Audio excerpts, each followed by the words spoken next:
and I decided, you know what, I'm exiting. I'm not playing the game no more. It takes so much willpower. It takes so much faith in your ability to create something from nothing.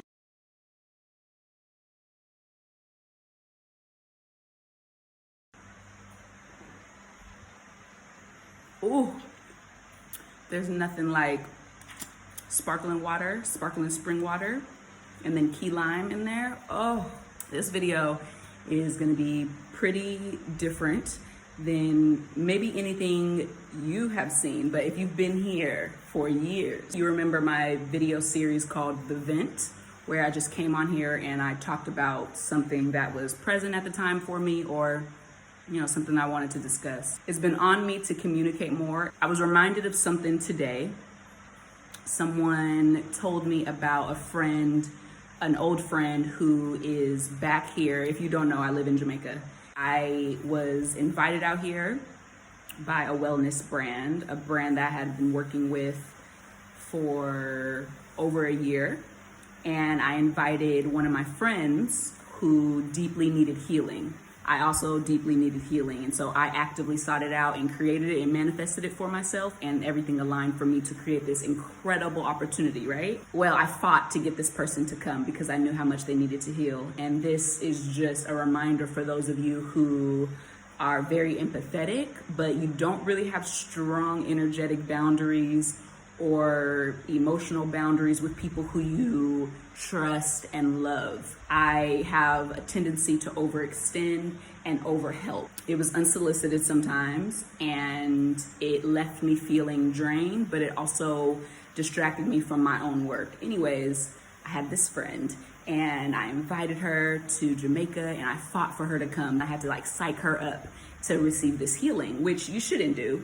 There's karmic implications for pushing someone farther along on their journey than they should be in that moment or may ever get, right? So this was my last lesson in that. I didn't have the kind of familial structure growing up where I felt safe and really felt like it was family. That word family, carries a lot of weight for me. So when I have friends, especially sisters, and I create a sisterhood with someone, I consider them my family. I deal with them like they are my family. I'm talking about loyalty. I'm talking about trust. I just don't take them lightly. It means something to me. I'm not quick to trust people on a deep level because of, trauma I experienced growing up and neglect and all of these things that if you've been here for a while, you kind of know about. We came here and we were having a good old time, but because this is my deep mission work, because this is aligned for me, it was designed for me, I should and did not have to extend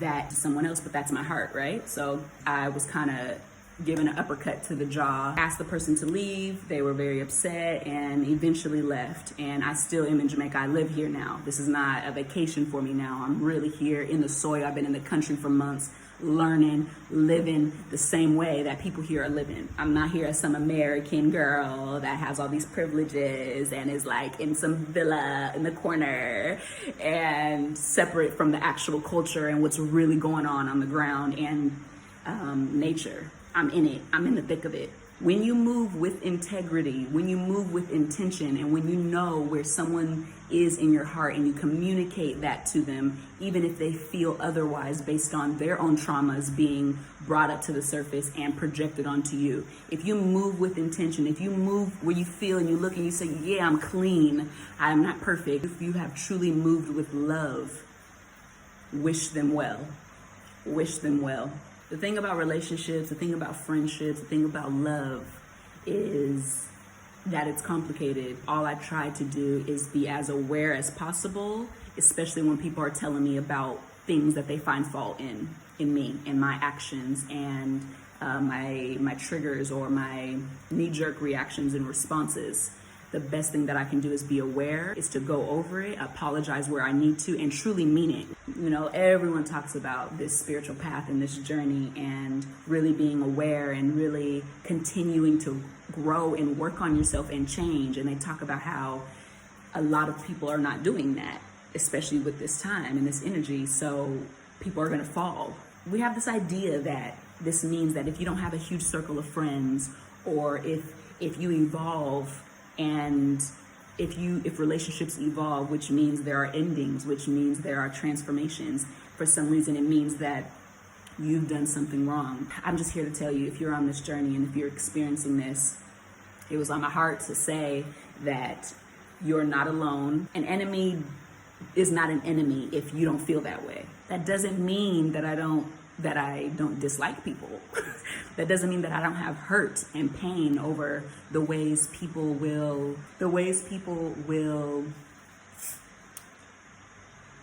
dishonor what you had quickly, easy, at the drop of the dime for their further advancement, which isn't really advancement, is an illusion.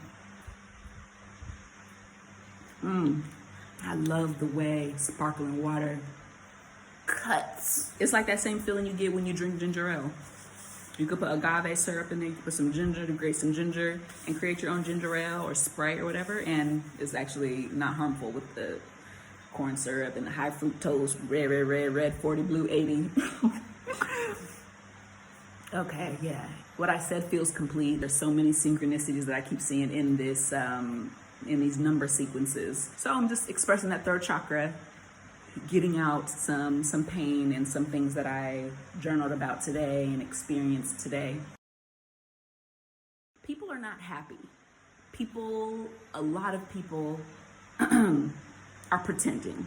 A lot of people are posting. A lot of people are projecting. So, and the reason why I know this is because I used to be there. I came from a place of filling in my eyebrows, and you hear my voice. Do you remember my videos where I used to come on here and it was so high pitched and it was so performative? And do you remember?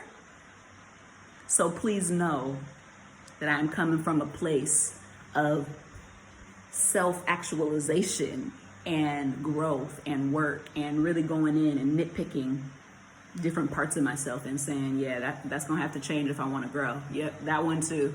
Ooh, I gotta shed that. Ooh, it had to happen. It was necessary. I do not dislike that person. Sometimes I cringe when I feel it, just because I remember how it felt. I remember what space I was in. I remember all the real traumas that I was dealing with, and not even fully knowing that I was animating, not even fully knowing I was in this system and needing to be perfect and needing to fit into certain roles and relationships, all of these labels and identities and beliefs and titles. I know when I see that in other people. And the thing about growth is you do not judge. You do not say you're better than anyone. You do not put yourself above. You do not look down upon people. You send love if you can, because you know where that place is hurt. That place is trauma. That place is shame. That place is wanting acceptance and love. And I used to speak and act and animate from that place. So that's why I know that it does not fully matter what people think or say about you, right? If you're doing the work, it does not matter. And let me get a little dramatic. Most people are not happy. Straight up, a lot of people straight up hate their lives and themselves. I used to hate myself and did not know it. I did not know it. I used to feel in my eyebrows, thinking there was something wrong with me. And I used to think that I could not leave the house. I could not let a friend, unless they were really, really close, see me without my eyebrows drawn on. It was a real source of pain in my life. And it was difficult. That's difficult. So I know that also people are acting out of pain. I know that. I know people are also acting out of hurt. Take people's words and actions very, very lightly, like air. Just take them lightly. Don't let them stick. Don't let them land. Don't let them carry so much weight in your lives, because a lot of the times it has nothing to do with you. Take a stand and say, I'm actually just going to do something different. I'm not really with this shit. We all see there's something really wrong. We all see there's something really wrong here. But for some reason, we need to keep up and uphold this idea and this lifestyle and save face. It makes me want to throw up. But I honor her. I was trying to fit into this system that is impossible to keep your sanity in that system. I'm not just talking about a country and a place. I'm talking about this idea of these roles and identities that we have in play. And I decided, you know what, I'm exiting. I'm not playing the game no more. It takes so much willpower. It takes so much faith in your ability to create something from nothing, something from ashes. It takes so much discipline, so much trust to be able to exit that idea of yourself, these false identities, these masks that we put on. It takes so much. And I even recently got into this phase where my head was down and I was disciplined and I was doing the work and I was doing the breath work and the meditation and the eating right and the aligning and the vibrating high. And I was just not enjoying life. I was not present fully. 11:11, I see you. I was not present fully. I was going with the emotions. It became a new system I created for myself. So I recycled and discarded this one that was detrimental and toxic, and I adopted this one. This one, when you, from the outside looking in, you would say, okay, she's meditating, okay, she's reading, okay, she's journaling, okay, she's doing yoga, okay, she's awakening, right? But it's just another set of beliefs. So this constant shedding and this constant freeing yourself, constant to just be and not have these things you have to do every day, these ways to be every day, turning yourself on when you're around people. Is so much to this. If you are looking for a voice of reason, even though there are so many, hopefully and maybe mine aligns with you and your path and where you're at. Yo, integrity is the name of the game. There are moments where I recognize where I didn't really move with integrity and I needed to animate something and I needed to get something out. I apologize where I need to. I recognize where that source of pain and trauma came from so that I don't continue to just run a lesson and continue to just circle back and not fully get it and not fully move on. I'm very proud of the growth. I'm very proud of where I am today. I just am. That's it. I'm very proud to look in the mirror and see myself. And I also recognize the moments when I need to have more grace with myself and with other people. I couldn't imagine being back in certain headspaces, in certain relationships, in certain dynamics. I couldn't imagine it, and I value it, and I honor it still, and I love it still.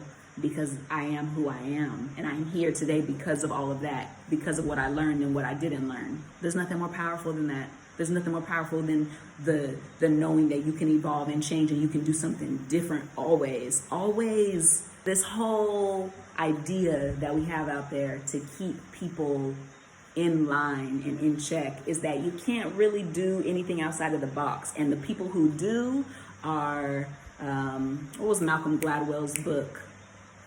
The outliers. Those are the people. And there's some truth to that. There's some truth that those people who did it are outliers, yes, but we all can do more. Heavy programming is not easy, and it's not for the faint of hearts to remove and to shed. You know, I would be dead, spiritually dead, if I did not shed those programs. And that's a serious thing. The grace, the forgiveness, the evolution, and the honoring when you're fucking wrong. The honoring when you can do better. All these things are symbolic. All the things that I've done physically, or the things that happen to me physically, my hair, anything, any kind of detoxing or any kind of womb-related issues I used to have, it's all symbolic of what's going on spiritually and inside. This is just to show you, and that's not even the full lengths that we go to and that we are convinced to go to change something that is an internal issue. The lengths we go to change something externally that is an internal issue. This is the most personal I've been on the internet in a very long time. It's the growth, continually shedding the skin like that chemical peel, but really doing it, really doing the work. And then realizing in a month or a week, oh, time to do it again, time to shed again. It's this continual process, this continual rebirth, continual becoming. And it feels nice, it feels good to honor yourself and to speak up. Not to live in a place of disharmony within yourself or a lack of peace, but to tell it like it is, to just be honest. All right. I really do love you all. I really do. Thank you for all of your support. Thank you for supporting me in stepping away from the game and from all of that. Thank you for supporting me. I feel like my voice is powerful and my experience is unique, but also a part of the collective and this collective energy. And I wanted to express this. And I think I might continue to do it and not always have a well manicured video. Like this video if you're interested in videos like this, and comment and let me know if you find any resonance with it, and if you would like me to continue sharing in this way.